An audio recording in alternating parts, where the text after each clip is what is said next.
Hey, what's going on? It's Classic here. It's got a couple of things I want to talk about today. First off, Survivor Series. I have watched a lot of people's reviews on Survivor Series and a lot of people's thoughts on Survivor Series, and I'm not going to mention anybody's name, but I've heard a lot of crazy things about Survivor Series. I've heard people say it was a bad pay-per-view. WWE could have done so much better. I've heard someone say it was the worst pay-per-view ever. I mean, and I've heard someone rate the pay-per-view off of what someone else said before they even watched the pay-per-view. I'm just thinking to myself, how are you going to do that? How are you going to rate a pay-per-view before you even watch it? Okay? My thoughts. Like I said, I thought Survivor Series was a very solid pay-per-view. Probably the most solid one they've done since Great American Bash. Okay, it's just all around solid pay-per-view. This one was solid. Now, like I said, I don't know what a lot of people are thinking about, talking about it was a bad pay-per-view, the worst pay-per-view ever. But I mean, if you're expecting over-the-top things from WWE nowadays, you're not gonna get it. I mean, like a couple of months ago, my whole thing is I didn't want to lower my standards when it came to the WWE.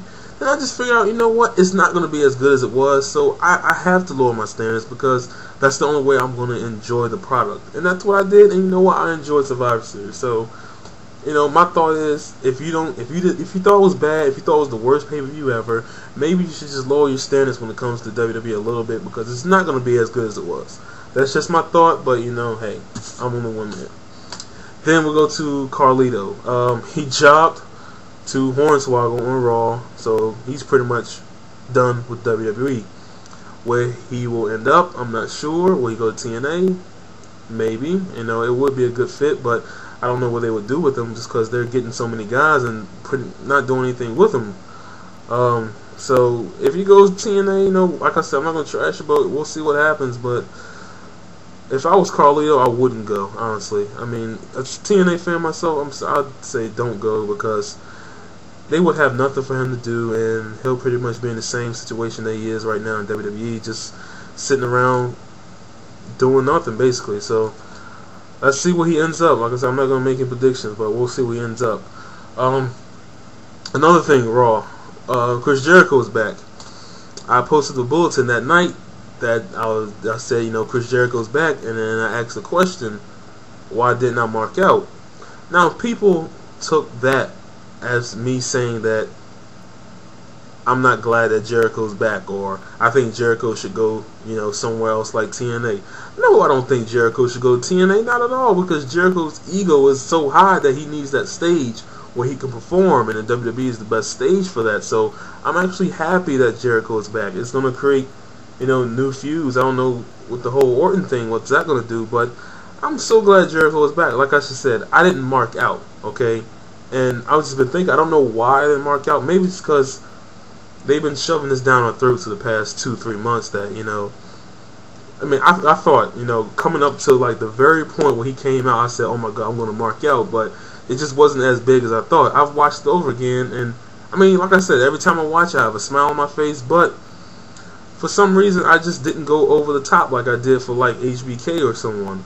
But, you know, like I said, who knows? Like, the main thing about that, the HBK thing, was surprise. I was in shock that he came back. I did not think he was coming back at all. And then they just hit us with HBK. But, you know, we've known Jericho was going to come back from the first Save Us promo. So, I don't know. Maybe that was just it, you know. It was just over time. They just kept jamming us down his throat. So, I don't know. But like I said, I'm excited that he's here, that he's back in the WWE.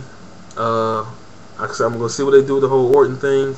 I would love to see a Jericho-Kennedy feud, even though I think we're going to see a Kennedy-HBK feud, which is going to be great. But like I said, we'll see. I'm not going to judge anything. I'll just wait to see what everything's going to be like. Do I think he should get a title shot right away? No, but, you know, let's see what they do with it first. Let's go to Randy Orton. I've had just mixed thoughts about the way WWE is handling Randy Orton and his whole WWE title situation. My thing is, they build him up to be this, I don't want to say monster champion, but, you know, this great champion that when you think that everything's stacked against him, bam, he pulls out a win. They do that, and then the next night on Raw, they have somebody, some superstar making him look stupid or just putting him in a worse situation. He wins at No Mercy. He beats Triple H. Okay, everyone's happy. He comes on a Raw. Bam! HBK comes back, and what do you see?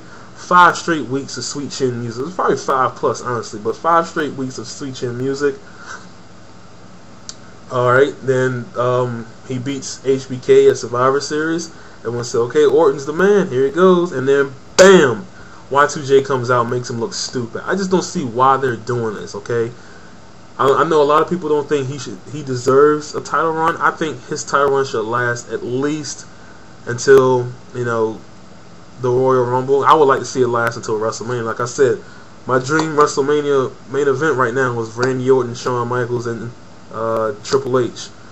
Like I said, he should hold the belt until WrestleMania. I know a lot of people have mixed views on that, but that's just my feeling. I just don't think the WWE is doing the right thing by making him look stupid at the end of Raw every single Monday night. It's just, it's pointless to do when he's your champion. You're making the contenders look better than him. I don't know. We'll see. Like I mean, everyone said, he did the RKO on everybody last month. I mean, Cody Rhodes and Jerry Lawler, they're a bunch of jobbers. It's just, I don't know. It's pointless. Speaking of WrestleMania, a lot of people have been saying that it's going to be Edge and Undertaker at WrestleMania 24, and I predicted it will be as well. But a lot of people are saying that Undertaker is going to win. I don't think he will win. Like I said, my whole theory is if Undertaker is going to be in the main event at WrestleMania, the SmackDown main event, and he was going to beat Edge and be 16-0 at WrestleMania, why would they put out the WrestleMania DVD as soon as they did? Like, why didn't they hold it until his career ends? Okay, I think next year is Undertaker's last year. Not saying that's a good thing, but his time's coming up. His body, he's a big guy. His body doesn't heal up as fast as the little guy, so his time's coming up. I just think it will be well, I know a lot of people don't want to see his streak end. I really don't want to see it end as well, but the guy he's going against is one of my favorites, in Edge, and I think it would be perfect if Edge was the one to end his career. I mean, not end his career, but end his streak at WrestleMania. Like I said, I don't know. We're far away from WrestleMania, so we'll see what happens when we get there. Looks like it's going to be a triple threat at Armageddon. I don't know what that's going to be like, but we'll see. Last but not least, thank God, thank God, thank God, thank God. WWE, the smartest decision you've made this entire year. Putting Shelton Benjamin on ECW. Thank God. Okay? We're tired of not seeing him. I was going to say seeing him. We're tired of not seeing him job on Sunday Night Heat every night. Or WWE Heat, whatever you want to call it. Jobbing to Super Crazy and Hacksaw Jim Duggan every week. And some local guy from the Indies or whatever. It's just pointless. Put him on ECW. He can have matches with CM Punk, which is going to be amazing. And then, he can be in he can't be in a tag team because Morrison's already a tag team with Miz. Maybe a tag team with Elijah Burke. I don't know. We'll see. I just feel that show, ECW, has too many heels on there. So I would like to see Shelton Benjamin turn face. I don't know. We'll see. We also saw Kevin Thorne come out last night with his, I don't know if it's a new gimmick or nothing, but I don't think they should change that whole gimmick that he had. I thought it was good for him, but we'll see. But WWE, good job at moving Shelton Benjamin to ECW. That's the best decision you've made this year. I'm Mr. Classic, and I'm out.